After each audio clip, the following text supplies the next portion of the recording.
Weather Lab, here's Rob's forecast. Welcome back. Well, we keep on having to check the calendar. It feels more like early September rather than October, and that's the way it's going to play for quite a while through the weekend into the middle part of next week. Then it gets a little bit more interesting with the tropics heating up, so more on that in just a little bit. Meanwhile, today it's been relatively quiet across the region, very wet in the southwest and western U.S. as the remnants of Rosa producing flooding rains from the Phoenix area through Arizona and then on up through Utah, portions of New Mexico, and also Colorado.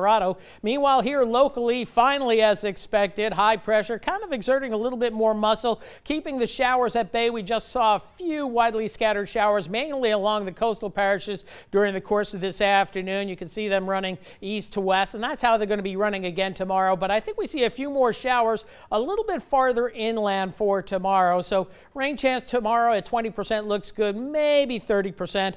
Looks like a little bit more moisture on the way for Thursday, but just some subtle changes. As we look at the satellite imagery, we got a little bit more moisture out in the Gulf of Mexico over toward the eastern Gulf. That may add to our rain chances as we head into Thursday. And we do have a little bit of a moisture conduit sticking into southeast Louisiana. So that's going to be the impetus for a few showers and thunderstorms for tomorrow afternoon. Meanwhile, in the tropics, Rosa in the southwest, new Hurricane Sergio here, Cat 3, could be a Cat 4. It's going to go way out here in the ocean, but may eventually get picked up by a trough and bring some more moisture to the southwest in about a 10-day time frame, so we'll watch that. Meanwhile, in the eastern basin, it's all about Tropical Storm Leslie for right now. Almost a hurricane, probably will be tomorrow, but this is just drifting out in the middle of the Atlantic, and that's where it's going to stay. Meanwhile, disturbance down in the Caribbean, partially the remnants of Kirk, but at least some of the moisture left over, is getting a little bit better organized. And we said yesterday, look for development in the northwestern Caribbean. This time of year, it's a favored area,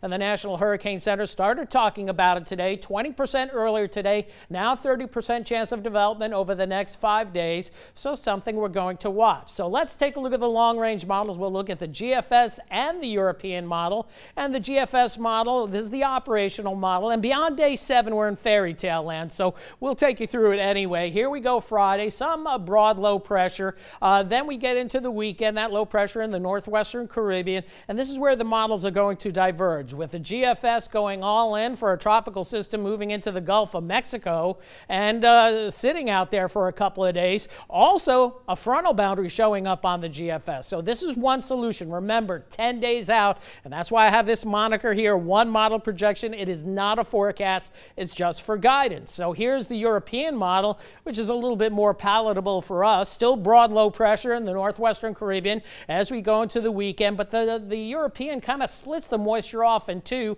having a weaker system over toward the Bahamas in the middle of next week, and kind of broad low pressure in the Gulf of Mexico as we go toward the latter part of next week. So something we'll probably have to watch. The Gulf of Mexico, southeast U.S., the Caribbean, these are the favorite areas for some sort of development. And by the way, the Europeans saying no front or no significant front in our future. Something to watch as we go into next week. No concerns for right now. Near term, it's going to be quiet overnight tonight. Little light fog by tomorrow morning. Then tomorrow, mostly sunny skies, partly cloudy in the afternoon. Few showers and thunderstorms late in the afternoon. This model likes hitting Lafayette and say Breaux Bridge with a storm late in the day. So we'll go with that for now. Then as we head into Thursday morning, much the same. I think we're going to see a little bit more green on Futurecast and future runs for a slightly better chance of storms. So a September-like night tonight in October, warm and humid, some light fog late. 73 is generous, maybe closer to 75 or 76. Tomorrow, we'll call it more October spice with temperatures pushing into the lower 90s. Incidentally, today,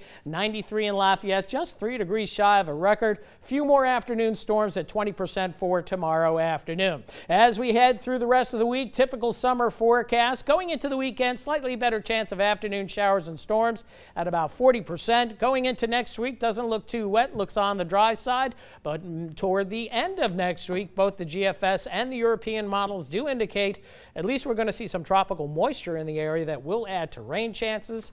But just a subtle reminder that the tropics are not done yet, and we may be talking about something next week. I think the next name on the list would be Michael. We'll see. Could have two systems, too. We'll wait and see. We asked for a cool front, Rob. I know. I'm That's it. Anything but, all we right? want. All right, thank you.